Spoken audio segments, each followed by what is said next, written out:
欢迎回来。国家主席习近平周五晚应约同美国总统拜登视频通话，两国元首就中美关系和乌克兰局势等共同关心的问题坦诚深入交换了意见。拜登表示，50年前美中两国做出重要抉择，发表了《上海公报》。50年后的今天，美中关系再次处于关键时刻。美中关系如何发展，将塑造21世纪的世界格局。我愿重申，美国不寻求同中国打新冷战，不寻求改变中国体制，不寻求通过强化同盟关系反对中国，不支持台独，无意同中国发生冲突。美方愿同中方坦诚对话，加强合作，坚持一个中国政策，有效管控好竞争和分歧，推动美中关系稳定发展。我愿同习近平主席保持密切沟通，为美中关系把舵定向。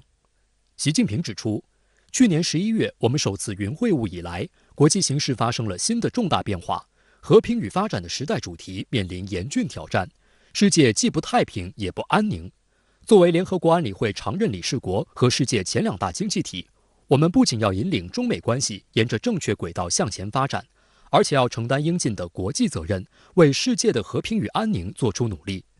习近平强调，我和总统先生都赞同中美要相互尊重、和平共处，避免对抗，都同意双方在各层级各领域要加强沟通对话。总统先生刚才又重申，美方不寻求打新冷战，不寻求改变中国体制，不寻求通过强化同盟关系反对中国，不支持台独，无意同中国发生冲突。对于你的这些表态，我是十分重视的。习近平指出，目前中美关系还没有走出美国上一届政府制造的困境，反而遭遇了越来越多的挑战，特别是美国一些人向台独势力发出错误信号，这是十分危险的。台湾问题如果处理不好，将会对两国关系造成颠覆性影响，希望美方予以足够重视。中美关系之所以出现目前的局面，直接原因是美方一些人没有落实我们两人达成的重要共识，也没有把总统先生的积极表态落到实处。美方对中方的战略意图做出了误读误判。习近平强调，中美过去和现在都有分歧，将来还会有分歧，关键是管控好分歧。一个稳定发展的中美关系对双方都是有利的。双方就当前乌克兰局势交换意见，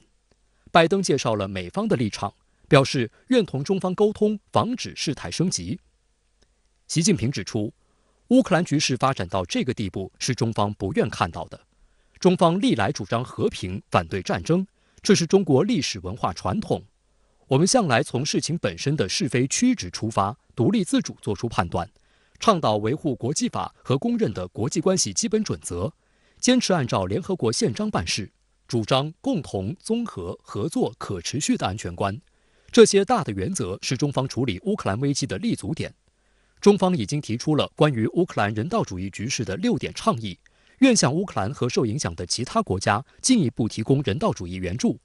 各方应该共同支持俄乌对话谈判，谈出结果，谈出和平。美国和北约也应该同俄罗斯开展对话，解开乌克兰危机的背后症结，化解俄乌双方的安全忧虑。习近平强调，当前世界各国已经十分困难了，既要应对新冠肺炎疫情，又要保经济、保民生。作为大国领导人，我们要考虑妥善解决全球热点问题，更要考虑全球稳定和几十亿人民的生产生活。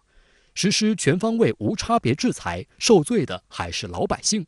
如果进一步升级，还会引发全球经贸、金融、能源、粮食、产业链、供应链等发生严重危机，使本已困难的世界经济雪上加霜，造成不可挽回的损失。形势越是复杂，越需要保持冷静和理性，任何情况下都要拿出政治勇气，为和平创造空间，为政治解决留有余地。中国有2句老话，一句是一个巴掌拍不响，另一句是解铃还须系铃人。关键是当事方要展现政治意愿，着眼当下，面向未来，找到妥善解决办法。其他方面可以也应当为此创造条件。当务之急是继续对话谈判，避免平民伤亡，防止出现人道主义危机，早日停火止战。长久之道在于大国相互尊重，摒弃冷战思维，不搞阵营对抗，逐步构建均衡、有效、可持续的全球和地区安全架构。中国一直在为和平尽力，将继续发挥建设性作用。两国元首认为，此次视频通话是建设性的，责成两国工作团队及时跟进，采取实际行动，争取中美关系重返稳定发展的轨道，为妥善解决乌克兰危机做出各自的努力。丁薛祥、刘鹤、王毅等参加上述活动。国家主席习近平周五晚应约同美国总统拜登视频通话，这是自去年11月中美两国元首首次云会晤以来，时隔4个月进行的第2次云会晤。外交部副部长乐玉成周六表示，双方谈了整整2小时，气氛十分务实，交流也十分坦诚深入。在国际形势发生新的重大变化的当下，中美两国元首短时间内再次直接沟通，传递了哪些重要信息，又有哪些值得注意的细节？来看看报道。周五晚的视频通话于北京时间21时许开始，22时52分许结束，持续近2个小时。与去年11月的首次云会晤相比，中方的会晤地点仍在人民大会堂，美方的会晤地点则从白宫罗斯福厅转移到了白宫战情室。美国行政部门通常在此对国内外突发且关乎国家安全的重大事项进行快速磋商和反应。在视频通话中，习近平和拜登就中美关系和乌克兰局势等共同关心的问题坦诚深入交换了意见。微信公众号牛弹琴注意到，在此次中方通稿中使用了坦诚、深入等关键词。同时，两国元首认为此次视频通话是建设性的，体现了双方就共同关心的问题进行了充分讨论，且着眼于解决问题。而据美国有线电视新闻网的报道，拜登在结束视频通话后告诉记者，通话进展顺利，总体而言，此次通话的氛围良好。外界注意到，在此次中方通稿中，还较为罕见地将美国总统拜登的表态放在通稿前面的位置。拜登还重申了4不一无意，表示美国不寻求同中国打新冷战，不寻求改变中国体制，不寻求通过强化同盟关系反对中国，不支持台独，无意同中国发生冲突。习近平对拜登的表态表示十分重视。如果美方能够言行一致这么去做，那么对于中美关系来讲就可以重回正常轨道。因此在会谈中呢，习主席也特别强调非常重视拜登总统的这个承诺，而且呢要看实际行动。就台湾问题，习近平进一步指出，目前中美关系还没有走出美国上一届政府制造的困境，反而遭遇了越来越多的挑战。对于台海问题，习近平强调，美国一些人向台独势力发出错误信号，这是十分危险的。台湾问题如果处理不好，将会对两国关系造成颠覆性影响。中美关系之所以出现目前的局面，直接原因是美国一些人没有落实中美元首达成的重要共识，也没有把总统先生的积极表态落到实处。美方对中方的战略意图做出了误读误判。分析认为，在此次中美元首视频通话中，十分严重、颠覆性影响等用词是中国领导人向美方点出台海问题的严重性，十分有分量。而中方传达的信息也很明确，即如果美国继续在台湾问题上玩火，那么不可能对良好健康的中美关系抱有期望。事实上，在去年11月的中美元首首次云会晤中，拜登已明确表示，美国政府致力于奉行长期一贯的一个中国政策，不支持台独，希望台海地区保持和平稳定。但一段时间以来，美国不但派出前高官访台，美舰艇还高调穿航台湾海峡。美国内部分政客频频打台湾牌，对台海局势以及中美两国关系带来负面影响。就在本次中美元首视频通话的4天前，中共中央政治局委员、中央外事工作委员会办公室主任杨洁篪在意大利罗马同美国总统国家安全事务助理沙利文举行会晤。杨洁篪就指出，本届美国政府在台湾问题上做出坚持一个中国政策、不支持台独的承诺，但行动与表态明显不符。周六，外交部副部长乐玉成在清华大学战略与安全研究中心主办的第4届战略与安全国际论坛发表演讲，在应询介绍中美元首视频通话相关情况时，也再次强调，美方要将拜登总统关于中美关系的积极表态落到实处。4个月前的这个中美元首视频会晤中呢，习主席当时就讲过，这个台湾问题如果处理不好，如果越过红线，那么中方会做出断然的措施。那么这次呢，又谈到台湾问题，习主席用了这个就是会对中美关系产生颠覆性影响这样分量很重的词。那么这就说明呢，这个中方呢对于涉及到自己核心利益的问题上是不含糊的。那么同时也是告诫美方，你不要说一套做一套，你不要这个总统表了态了，但是下面的人依然是在那里这个做小动作啊，这个来支持台湾这个台独分子。事实上，在中美两国元首2次视频通话的间隔期，国际形势发生了新的重大变化。习近平在通话中就指出，和平与发展的时代主题面临严峻挑战，世界既不太平也不安宁。作为联合国安理会常任理事国和世界前2大经济体，我们不仅要引领中美关系沿着正确轨道向前发展，而且要承担应尽的国际责任，为世界的和平与安宁做出努力。这次中美元首视频通话外交也受到全球主流媒体的普遍关注。西班牙国家报网站就指出，此次视频通话是在两国关系日益紧张的背景下进行的。美国新闻周刊网站和彭博新闻社网站均在报道中指出，这次会谈是保持美中沟通渠道畅通的持续努力的一部分，对当前两国关系以及国际局势而言影响重大。中方在表达对乌克兰的立场的时候，特别强调这个要尊重联合国的宪章，从全球的角度，从世界的眼光来看待这个问题。这个处理国际问题，首先要考虑到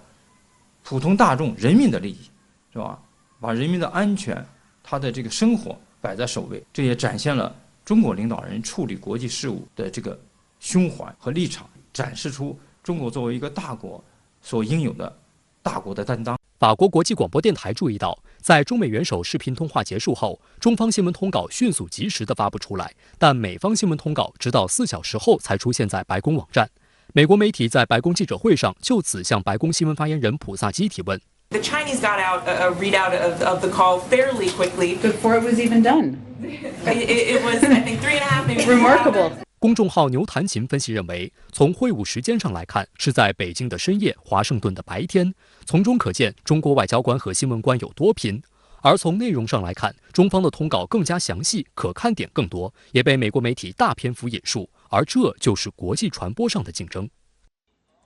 相关话题来连线特约评论员刘和平。刘先生你好，习拜视频通话举世关注，那么你有什么样的观察与思考呢？在昨天的评论中，我曾经说过这样一段话，即在俄乌冲突发生之后，眼下又到了中美两国做出关键性战略抉择的时候了。之所以说关键，是因为它对于接下来的台海局势、中美关系以及世界政治与安全格局，都将产生决定性甚至是划时代的影响，让我们拭目以待。我所说的拭目以待，其实期待的就是昨天晚上的习拜通话。从中方发布的新闻稿来看，中美真的是在时隔50年之后，再度做出了正确的战略抉择。值得注意的是，这次习拜通话是应美国之约，显然是因为乌克兰危机而起，但是双方通话的内容却是中美关系和乌克兰局势。很显然，这是因为中方认为解决地区热点问题必须要放在中美关系的大背景下面。这些年以来，正是因为美国没有尊重中国的核心国家利益，没有照顾到中国的合理安全关切，才影响了中美在地区热点问题上的合作。拜登在通话中首先回顾了中美在50年前发表的《上海公报》，那这背后又释放了什么样的政治信号呢？我想提醒大家注意的是，不久前中方高调纪念了尼克松访华50周年，以及中美3个联合公报的发表。我认为这既是中方向美方抛出的一个风向球，也是一个橄榄枝。大家知道，50年前的尼克松访华是中美关系的一个历史性转折点，也是东西方冷战的一个转折点。它把整个人类推上了政治和平发展与经济全球化的轨道。这个转折点的核心就是中美各自做出了重大的战略抉择。美国以跟新中国建交以及承认台湾是属于中国一部分的方式，换取了中美联手共同结束冷战次序。双方由此签订了中美建交3个联合公报。不过中方认为，过去这些年以来，中美关系之所以会出现问题，根源就在于美国部分的背离了中美建交3个联合公报精神，尤其是在台湾问题上。那么这一次拜登终于在习拜通话这样一个正式场合，给中方做出了一个正式的回应，重申遵守中美3个联合公报精神。我认为很显然，是乌克兰局势的急剧变化，让拜登政府不得不做出了这样的决断。而拜登的这个决断，同时还意味着美国全球战略在短时间内再度发生了一个急剧的变化，那就是在此前，美国是把中国排在俄罗斯前面，列为了头号战略竞争对手的。现在这再度反过来了，把俄罗斯列为了头号对手，甚至是列为了必须要急速处理的敌人。拜登在通话中还强调，美国不寻求同中国打新冷战，不寻求通过强化同盟关系反对中国。您对此是如何看？恕我直言，稍微对国际局势有些了解的人都应该看得出来，拜登政府上台这1年多以来，一边拉拢欧盟，一边在印太地区搞美日印澳四方安全机构，以及搞美英澳军事同盟，还有强化美日美韩同盟，甚至还一度想拉拢俄罗斯，其目的就是准备团结盟友，跟中国打一场所谓的由美国发起的意识形态新冷战。那么拜登的这一承诺是否意味着他已经否定了过去的所作所为，还是只是场面话？可以观察的一个细节是，新华社发布的新闻稿中，习近平是这么说的：总统先生刚才又重申，他当场把拜登的承诺复述了一遍，并强调，对于你的这些表态，我是十分重视的。这背后的潜台词就是：第一，对于拜登的承诺，中方很重视，因为这正是中方想要的。第二，君子一言，驷马难追，希望拜登政府信守承诺，不要反悔，更不要搞什么权宜之计。第三，听其言观其行，希望拜登政府不仅要说到，而且一定要做到。经过这么些年的风风雨雨，中美两国之间的互信基础已经相当薄弱，因此未来中美关系究竟要如何发展，会不会雨过天晴，主要还要看接下来双方的实际行动。对此我们只能抱持谨慎的乐观态度。中美两国元首花了相当多的篇幅讨论了乌克兰局势，您对此又是如何分析？我注意到习近平对拜登说了这样一句话，即乌克兰局势发展到这个地步是中方不愿意看到的。我认为这句话意味深长，等于是间接地否认了当前国际社会上抹黑中国在乌克兰问题上的2大谣言，也就是第一，澄清中方对于俄乌爆发冲突并不知情；第二，中方绝不支持俄乌双方继续采取军事手段解决问题。习近平还表示，中美作为联合国安理会常任理事国和世界前2大经济体，不仅要引领中美关系沿着正确轨道向前发展，而且要承担应尽的国际责任，为世界的和平与安宁做出努力。我认为，第一，这等于是中方间接地做出一个表态，在乌克兰危机当中，中方将会站在世界和平发展与世界主流文明的大方向上，力所能及地调停俄乌冲突。第二，中方这样做是不希望见到乌克兰危机进一步扩大化，把整个世界都给卷进去了。接下来就要看俄乌双方以及国际各相关方如何做出正确的历史抉择了。好的，也谢谢刘先生跟我们共同在线分享您的观点，谢谢。中美元首视频通话中，两国元首就乌克兰局势所交换的意见受到外界广泛关注。习近平直言，乌克兰局势发展到这个地步是中方不愿看到的。这一表态受到国际舆论高度关注，有乌克兰当地媒体也赞同，当地的危机不符合中国的利益。观察指出，解铃还需系铃人，北约也是时候该承担起该负的责任了。在周五中美元首通话中，习近平指出，乌克兰局势发展到这个地步是中方不愿看到的。中方历来主张和平，反对战争，这是中国历史文化传统。这句话受到路透社、德国之声、BBC、法国广播电台、华尔街日报等媒体的高度关注，纷纷直接引用。那中方不愿意看到的究竟是什么？中国社会科学院俄罗斯东欧中亚所研究员张红向深圳卫视记者分析，中方不愿看到俄乌两国人民兵戎相见，不愿看到国与国之间的冷战思维零和博弈，最终导致流血危机的爆发。也不愿意看到以战争和对抗的方式来处理国家之间的关系。有乌克兰媒体认为，中国领导人告诉拜登，这场冲突不符合中国利益，但中国从乌克兰危机还未真正开始之时，就受到美西方的施压，美方更在乌克兰问题上接二连三散布针对中国的虚假信息。4天前，中国驻美国大使秦刚在《华盛顿邮报》发表题为《我们在乌克兰问题上的立场》的署名文章，澄清，所谓中方事先知情、默许、纵容等说法，完全是虚假信息，意在推卸责任、抹黑中国。俄乌发生冲突，于中方没有半点好处，中方不可能在知情情况下不予劝阻。外媒高度关注，两会期间，中方提出了针对乌克兰问题的4点主张和6点倡议。其中6点倡议都与乌克兰人道主义局势相关。截至目前，中方已经向乌克兰提供了3批人道主义援助物资，包括家庭赈济包、儿童奶粉、棉被等。事实上，人道主义援助是目前中方针对乌克兰危机的重点工作方向之一，也获得国际社会高度认同。3月8号，习近平在北京同法国总统马克龙、德国总理舒尔茨举行视频峰会时，也提到愿向乌克兰进一步提供人道主义物资援助，并表示，3国领导人都表示要一起努力减少危机造成的负面影响。马克龙、舒尔茨感谢中方提出人道主义局势倡议，愿同中方加强沟通协调、劝和促谈，避免局势进一步升级，产生更严重人道主义危机。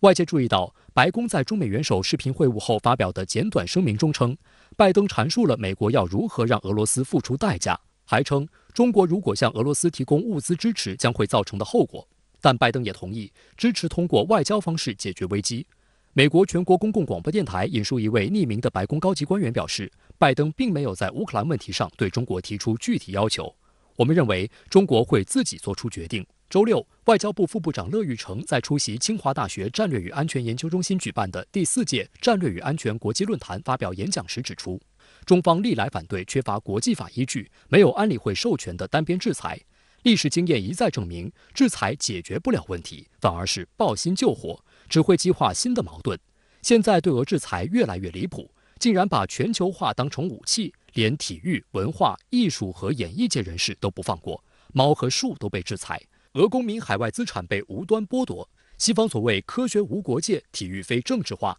私有财产神圣不可侵犯、言论自由、契约精神等，恐怕没有人再相信了。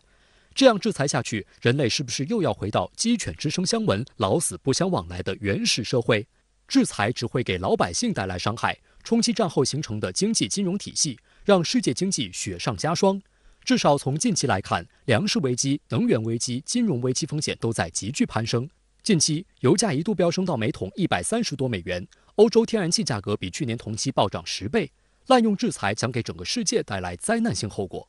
自乌克兰危机爆发以来，中方始终积极劝和促谈，为和平发声，为和谈尽力。中方在战争爆发之初就向俄方提议启动俄乌和谈，得到俄方积极回应。迄今，俄乌双方已经谈了4轮。乐玉成在演讲中说，既然当年北约做出过承诺，不再东进1英寸，就不应该出尔反尔，把一个大国，尤其是核大国逼到墙角，后果更是不堪设想。也不能把小国当枪使，让他们挺在前面当马前卒，甚至利用其打代理人战争。本来只要说一句话，承诺北约不再东扩，就可以结束危机，防止生灵涂炭，但却宁可煽风拱火、隔岸观火，一边让自己的军火商、银行家、石油大亨赚得盆满钵满，一边让小国民众去承受多年难以愈合的战争创伤，这是极不道德、极不负责任的行为。中国愿意做有益的外交促谈工作，但是呢，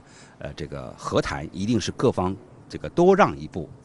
实现一种共赢，或者说尽早的实现这样一种妥协。而且我们认为现在的俄乌冲突持续了这个20多天，也说明这个问题很难啊，很难。最关键的问题就是我们要找到一个新的安全观，建立一个所谓的普遍安全观，而不是单边的这个集团安全。复旦大学美国研究中心主任吴新博表示，在乌克兰问题上，美方有求于中国，希望中国做2件事情：一是希望中方能够发挥调停作用，劝和促谈；二是希望中方不要向俄罗斯提供支持，要跟美国一起制裁俄罗斯。但从中方一贯立场来看，第2个要求肯定是没有达到的。美西方搞的单边制裁没有国际法依据，且中俄关系具有自身的战略价值，不受第三方的干扰和挑拨。在第1个问题上，双方达成了一定程度共识，即推动外交解决争端。但中方也在告诉美方，解铃还须系铃人，这个事情是北约东扩导致的，现在北约也得承担责任了。这次中美元首视频通话中，台湾问题是讨论的焦点之一。拜登重申不支持台独，坚持一个中国政策。对于拜登的相关表态，习近平表示他十分重视，强调台湾问题如果处理不好，将会对两国关系造成颠覆性影响。拜登上台后不断打台湾牌是事实，但岛内媒体注意到，最近一段时间，拜登也接连让民进党当局碰软钉子。在涉台承诺上，美国政府是否会说话算数？来看看分析。值得注意的是，拜登在与习近平视频通话的一开始就谈到了中美上海公报。香港中评社指出，当年促使中美关系正常化的上海公报的核心内涵之一就是美国承认世界上只有一个中国，台湾是中国的一部分，一个中国自始成为美国的立场。文章认为，拜登重申美方坚持一个中国政策，不支持台独，显示拜登充分理解台湾问题的重要性和敏感性。微信公众号牛弹琴认为，美国的承诺我们听了不止一遍，但美国说话要算数。北京最在意的就是台湾问题嘛，就所谓的台独的问题嘛。对习近平来讲，他是希望再听拜登讲一次，你究竟对中国大陆的政策是什么？你对台湾的政策是什么？你跟我做了以前的保证，不支持台独这样的一个政策，究竟是不是已经被改变了？当拜登说他的一个中国政策没有改变的时候，习近平说这一点对我很重要，意思就是说，那你这个政策你要坚持到底，你不能说一套再做一套。对于拜登针对台湾问题的表态，习近平表示我是十分重视的，但他指出，美国一些人向台独势力发出错误信号，这是十分危险的。台湾问题如果处理不好，将会对两国关系造成颠覆性影响。环球时评指出，在落实元首共识这方面，美国过去做得并不好。自上次中美元首云会晤至今的4个月来，美国的实际对华动作几乎都是和拜登的承诺反着来的，这给世人留下一个美国口是心非、言行不一的深刻印象。特别是美方一些人频频向台独势力发出错误信号，这种抱薪玩火的行为若不收敛，将会对中美两国关系造成颠覆性影响。北京大学国际关系学院原院长贾庆国认为，拜登称不支持台独，对台湾问题做了积极表态。可从政策实操层面看，美国仍在不断发展与台湾的官方甚至军方关系，这受美国国内政治的影响较大。你去看白宫的新闻发言人也好，拜登自己本人也好，或者布林肯他们也好，他们讲到所谓的台湾问题的时候，他们还是强调一个中国的政策没有改变。而且美国现在依然维持战略盟主的态度。可是事实上，美国这样的一个国家里面，它的声音是来自各个地方，尤其外交政策的制定跟执行，其实主要是在美国行政部门手上。有一批人是恨不得美国跟中国大陆断裂，所有的关系切断，然后美国开始集结朋友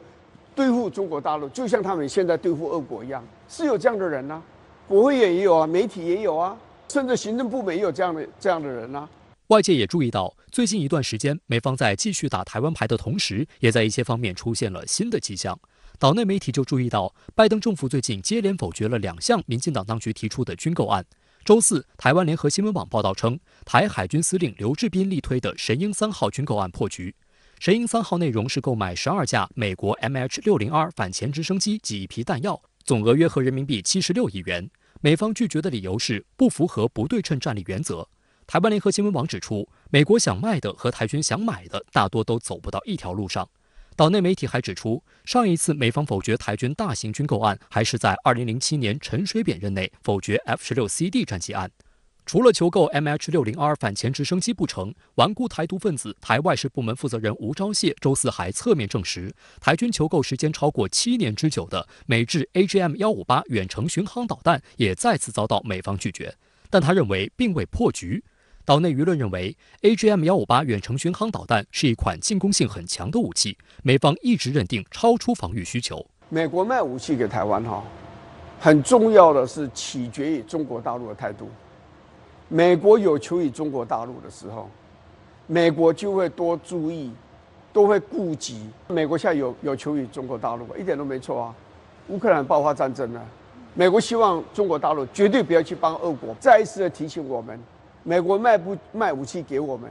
不是双方的事情，是3方的事情。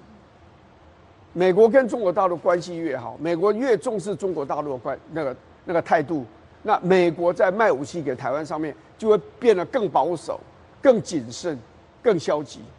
现在就是这个时候。另外，下月中旬，台当局所谓友邦帕劳将举办第7届我们的海洋大会，难得在国际场合露脸，蔡英文当局决定派出台环保机构负责人张子静，以所谓特使身份率团出席并致辞。然而，美方却泼来一盆冷水。据岛内媒体爆料，美国国务院官员日前明确告知台当局在美联络机构，建议民进党当局此行务必低调，避免在会场或官方名册使用象征性符号，更应避免提起所谓特使这个头衔。观察指出，美方禁止台当局做出的相关行为，很明显是违反美国一中政策的。但民进党当局派出的人，显然很可能在那样的场合自己加戏。拜登显然不愿意为民进党当局背锅。国际场合，我要跟你划清界限，你不要高调，你一高调就变成我在支持你，然后我就背黑锅。美国当然不愿意背黑锅啊。现在这个此刻，美国有求于中国大陆，超越了中国大陆有求于美国。所以美国当然它姿态要变低，那它也要要求台湾的姿态也跟着变低。相关话题来连线特约评论员管瑶，管先生您好。中美元首视频通话成为全球焦点。习近平在通话中强调，台湾问题如果处理不好，将会对两国关系造成颠覆性影响。您对此有何解读？好的，主持人。那么台湾问题是中美关系的核心问题。我之前也曾经在节目中评论，它就是全世界最重要双边关系红线中的红线。那么中美元首这场长达2个小时的视频通话吸引了全世界的关注。那我个人认为，有关颠覆性影响的告诫，这是视频通话最应该关注也最值得重视的重要提法之一。美国媒体普遍将它翻译成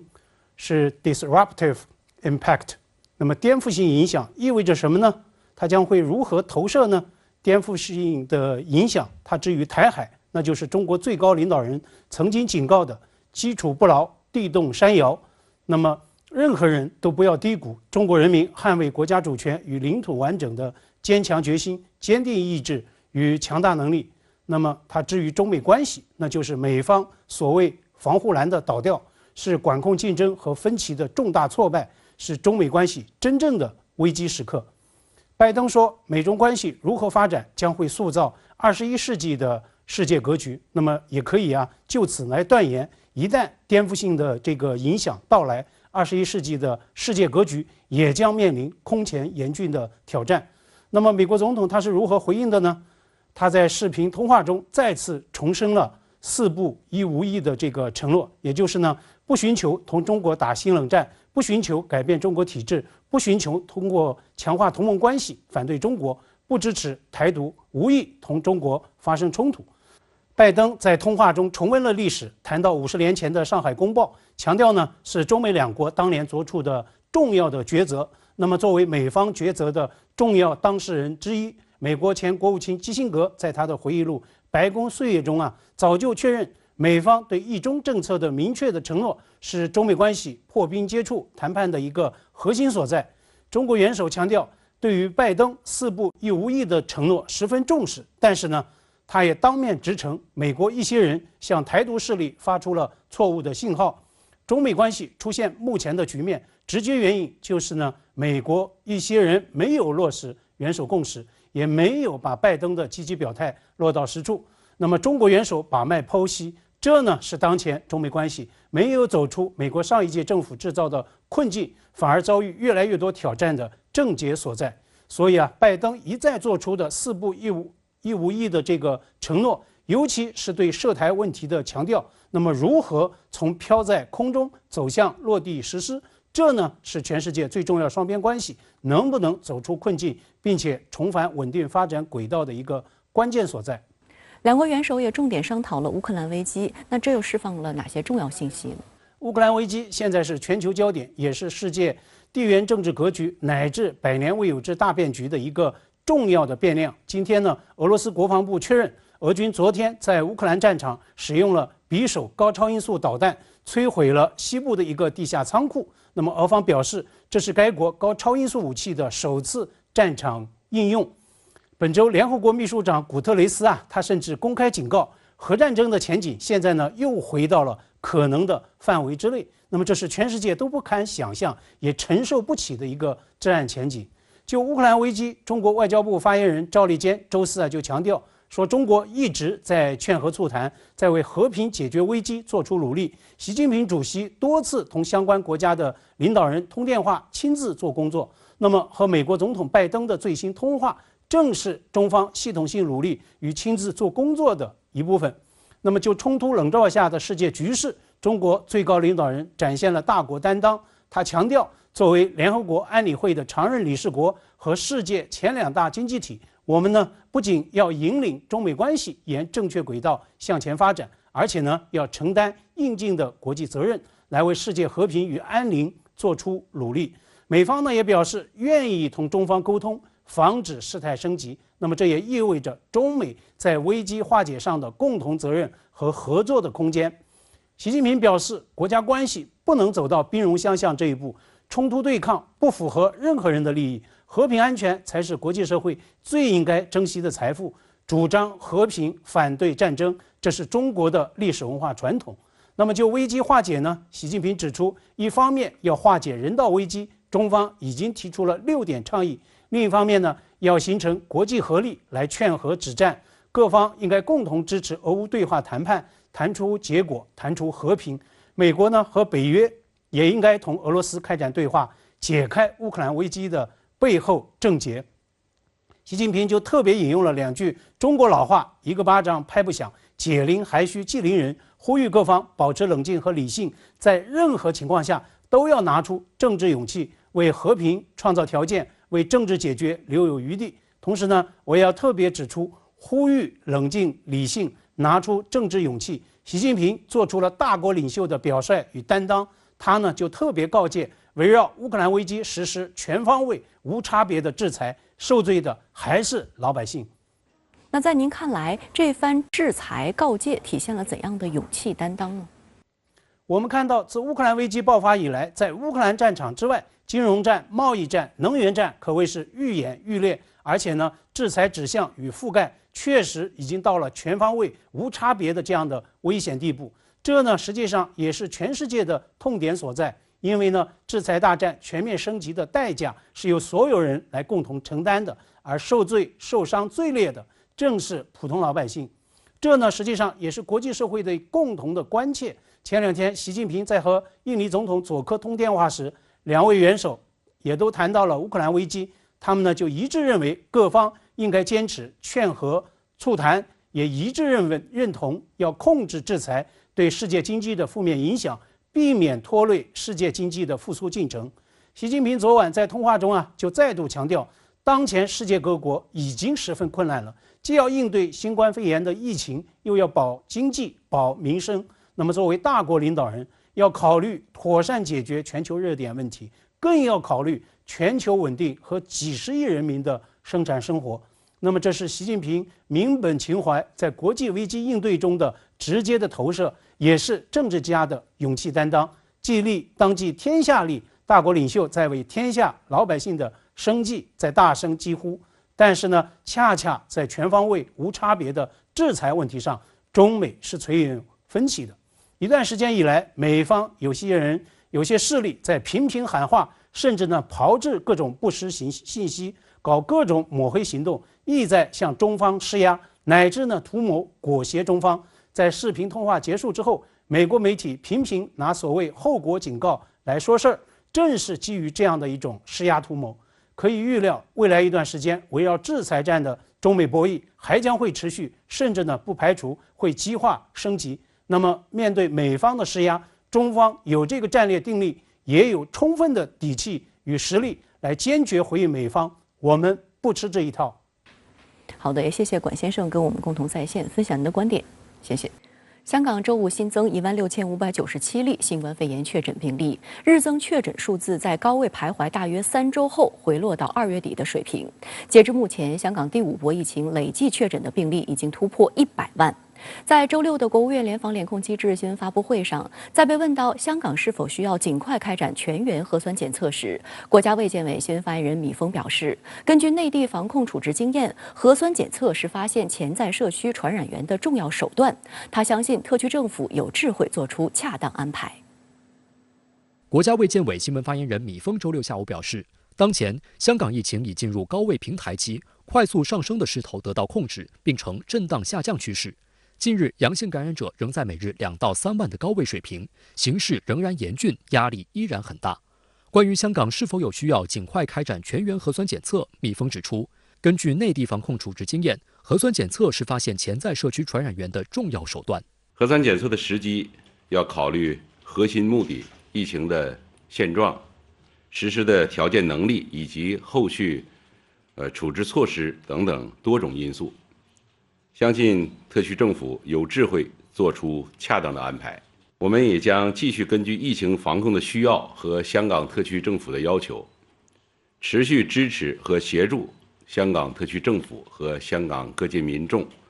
尽快稳控疫情。米峰还表示，中央政府高度重视并全力支持香港疫情防控工作，派出多批专家和工作力量，支持特区政府落实防控主体责任。香港特区政府已把减少重症、减少死亡、减少感染作为阶段性工作目标，努力做好重点人群、重点机构、重点区域的防控工作，把老年人作为优先照护的群体。香港特区政府卫生署卫生防护中心周6下午公布，香港周5全天共新增16597例新冠肺炎确诊病例。此外，据香港医院管理局介绍，过去24小时再有182名新冠患者在公立医院离世，年龄介乎30至109岁，其中127人无疫苗接种记录，171人为65岁以上。香港第5波疫情形势依然严峻，特区政府表示，已为香港院舍中所有适合接种新冠疫苗的院友接种至少1剂疫苗，接種率達55%。未來1個月會為院友接種第2針。為合適嘅院友接種第2針，或者曾經確診並已經康復嘅院友接種第1針嘅疫苗。我哋預計由而家到4月中，有超過2萬名嘅院友可以接種第2劑疫苗，另外有大約5000名康復嘅院友呢係可以接種疫苗。